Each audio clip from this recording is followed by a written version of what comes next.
Welcome to Kenton's videos. Enjoy the video.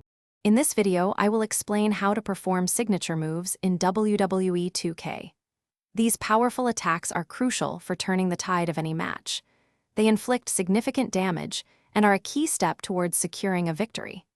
Understanding when and how to execute these moves will greatly enhance your gameplay, allowing you to dominate your opponents with devastating impact. To unlock a signature move, you first need to build momentum.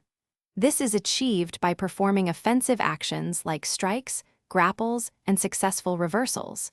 Even taunting your opponent can contribute to filling your momentum meter. Keep an eye on your character's on-screen display. Once the signature icon glows, you are ready to unleash a powerful attack.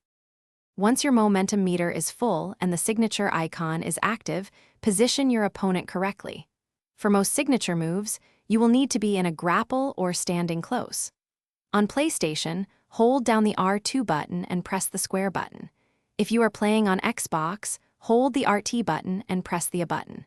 This will unleash your superstar's unique signature attack. After successfully landing a signature move, you will typically earn a finisher, which is an even more powerful attack. Finishers are often match-ending moves, so use them strategically when your opponent is severely weakened. Remember to check your superstar's move list in the pause menu to understand the optimal positions for both your signature and finisher moves. Thanks for watching. Consider subscribing if we helped you.